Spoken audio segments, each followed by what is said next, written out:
Coach Goodale, how are you? I'm good, man. It's so cool to be out here. It's awesome. It's great to see you, too. Thank you Great very to see much. you. I appreciate you saying that.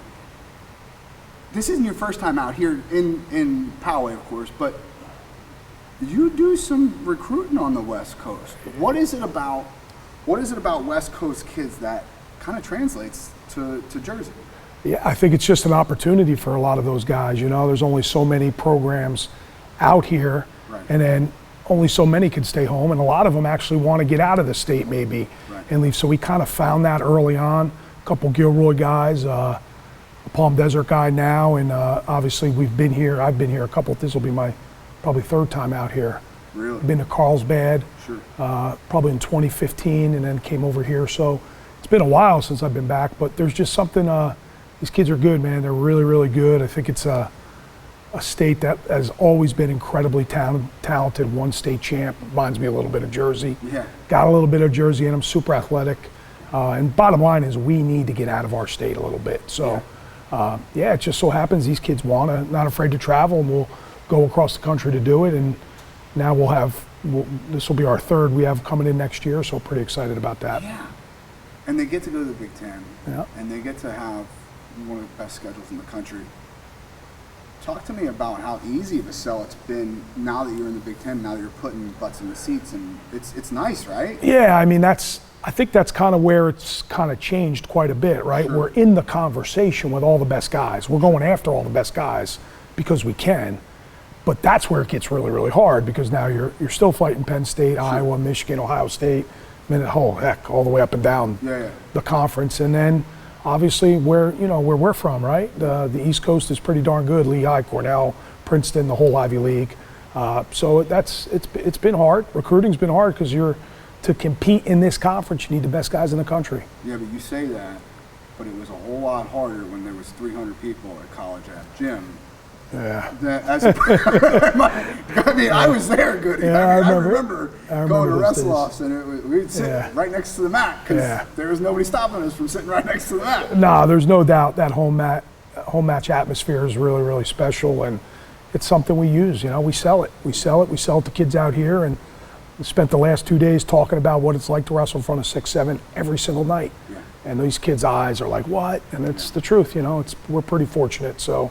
Incredible fan base, very rabid fan base, and that's why a lot of guys go there. I'm gonna blow some smoke because it didn't occur before you, right? You say and I know you're a modest guy, but the truth is that's a big deal, Goody. Like something to get like real Jersey wrestling fans excited about. Yeah. Man, I mean we've been waiting for that for decades. Yeah. Man. Well, we got a lot of good guys around the program, and we've.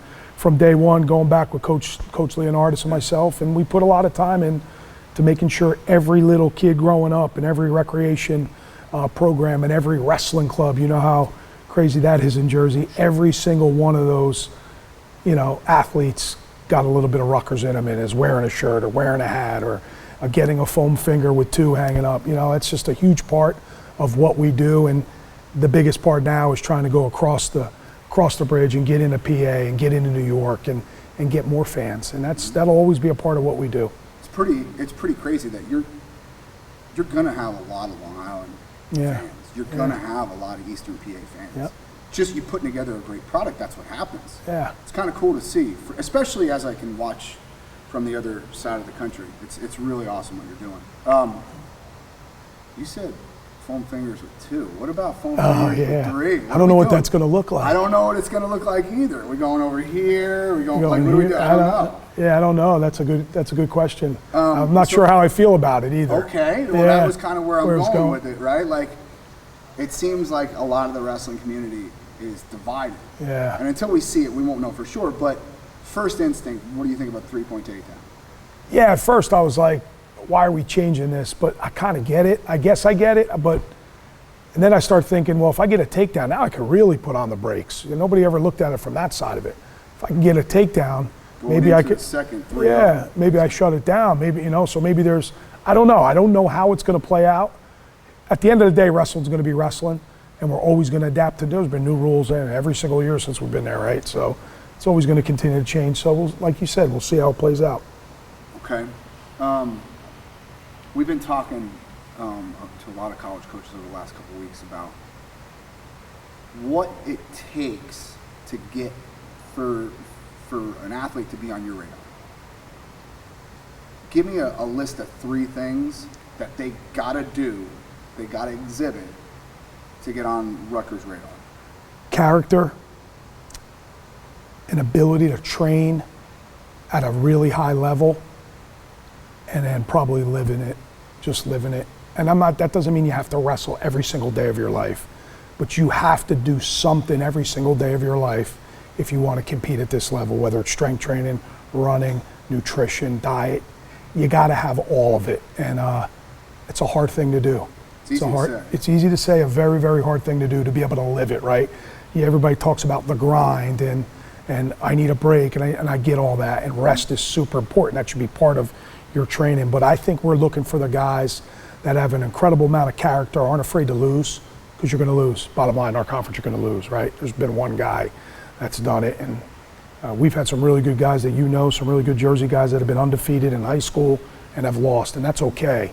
You got to be able to handle that, and in our world, you got to be able to handle it back-to-back nights on a Friday, Sunday, and you're going to wrestle the number 4 guy in the country on a Friday, and you're going to get the number 7, 8 guy on a Sunday. So you have to be able to handle that whether you win or lose. Yeah. So that's a big part of it, and that's character. A lot of that's character, and just the ability to live it and love the whole process of training and eating right and sleeping, and all that stuff matters. And when you could do it at a young age, and more kids are getting brought up through the club system and through the freestyle and the Greco where it's being introduced to them, that's a huge benefit for us. Well, you see, the first thing out of your mouth is character. It's hard because some of these kids, like you said, they're coming up through a system where they're polished by the time they talk to you, and you really don't know. You really don't, because you think you know, but then sometimes they get on campus and you're like, holy smokes, this is not what we spent our money on. Yeah, and that's why I think the recruiting process, and that's the biggest thing with the portal, right, with the NIL, a lot of it is turning into that, and I'm afraid, and I don't want this to happen with our staff at all, relationships still have to be number 1. There's got to be some incredible dialogue with your student athletes and relationships through the recruiting process, because that's where you find out all that stuff, right? And coming out here and spending time with guys we've recruited and guys that are fortunate enough to get commit is a part of it. Yeah. You know, they're not on campus yet. They still have another year of high school, but we're here spending time with those guys and talking to their family and getting to know every little bit about them, because at the end of the day, it'll always go back, no matter what you're doing, it's about relationships. Right. It's about relationships. So I don't ever want that to change, and I worry about that. I worry about that with the portal. I worry about that with the NIL now, and this is just you and I talking. Yeah. If I'm going to be completely honest with you, I think a lot of these inflated numbers that I'm hearing, and I have not seen one actual contract, but just the numbers that I'm hearing about, I can't imagine they're far off, but I think a lot of them are going to level themselves out after this 6th year is gone.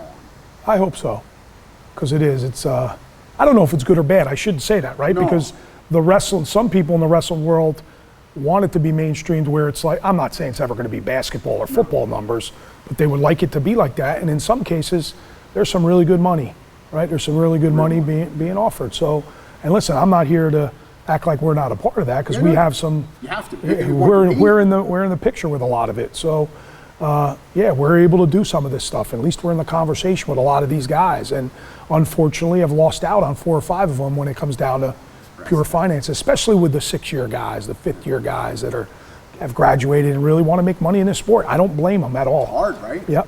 But it changes the game from a head coaching standpoint, right? You had to know that. Like you saw that one coming. I saw it coming.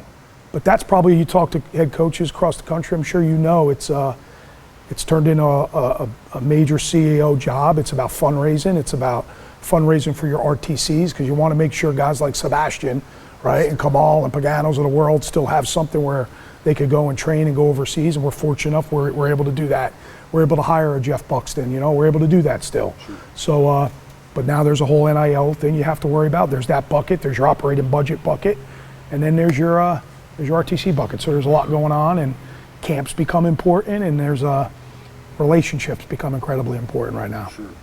Okay, so if we've kind of narrowed down what you're looking for, is there one big, huge red flag that you go out to a recruit's place and you see this and you're like, oh, heck no? I definitely go out. The reason why we travel so much and the reason why we go to all the clubs is to see how guys train. There's no question about that. But for me, it's the guys that don't want to compete.